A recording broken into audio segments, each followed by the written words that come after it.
살아생전에 갓을 쓰고 계셨던 저희 할아버지와 또 경찰 공직에 계신 아버지의 유교적인 분위기에서 비교적 엄하게 자란 편이었습니다. 그러다가 아버지께서 공직생활 한 20년 만에 공직생활을 사직하시고 또 하시는 사비도 잘 못 되어가지고 가세가 기울게 되었는데, 저희 형제가 사남 1년대 형제들 중 제가 차남이어서 유일하게 저만 실업기고등학교 전주 공고에 진학하게 되었어요.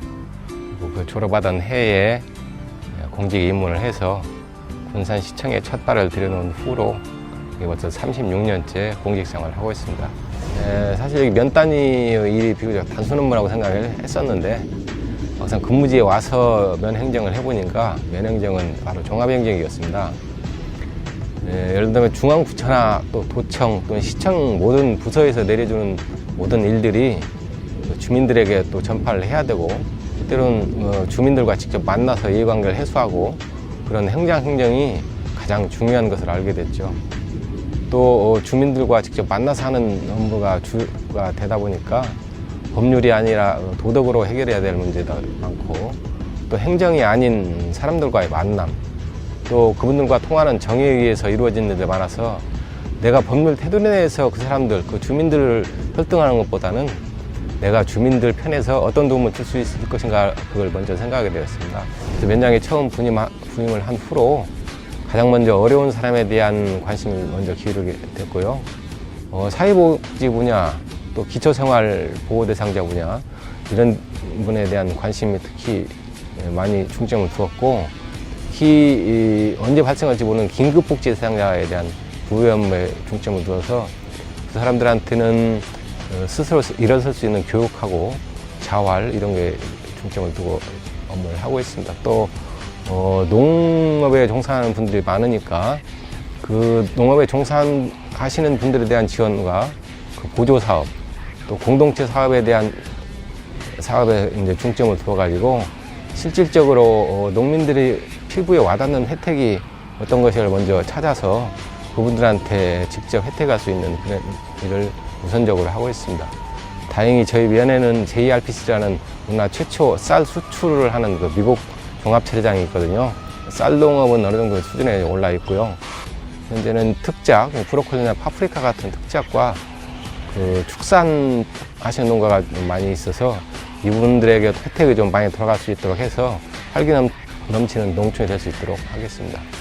제가 공직에 몸담았던 시절이 약간 19세였으니까요. 그때 정말 사회 초년명 시절이 5.18이 일어났던 그 시대였습니다.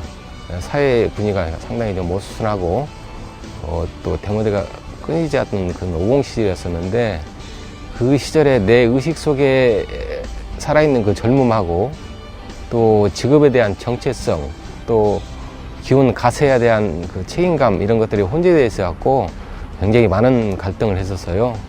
그때 아버지께서 부르시더라고요. 그리고 그분이 저에게 아직은 사회 초년백이니까 인생 목표에 대한 부담감에 갇혀있지 말고 현재에 충실하라, 이렇게 말씀하셨어요.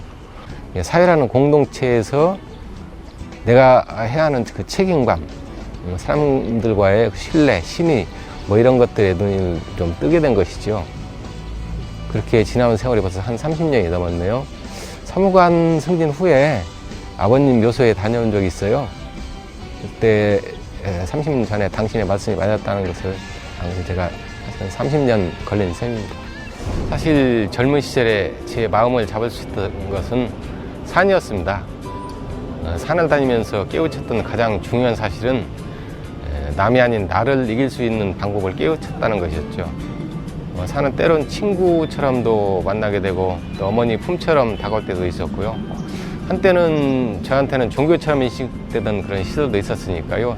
저에게는 상당히 많은 영향을 끼쳤던 것 같습니다.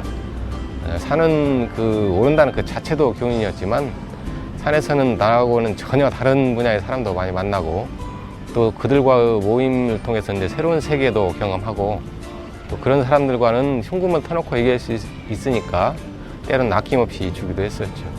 등산 활동은 주로 이제 일반적인 워킹 활동에서부터 전문 등반기, 암벽이나 빙벽 등반도 조금 하게 됐고요. 그러면서 이제 실력이 조금 쌓이면서 다음에 넘볼 수 없을 것 같았던 히말라야나 뭐 이런 데 도전도 해보고 가서는 또 자연에 대한 경의도 느끼고 그랬었습니다. 지금은 사실 교통사고로 다리가 완전치가 않아가지고 함께 산을 다니던 그 지인이 지산 근처에 보금자리를 들어서 주말이면 주로 이제 지산을 주로 찾고 있습니다. 제 좌우명은 후회하지 않는 것입니다. 후회라는 것은 어떤 일이 벌어지고 난 후회 상황인데요. 다시 말하면 후회는 이미 때가 이미 늦었다는 얘기죠.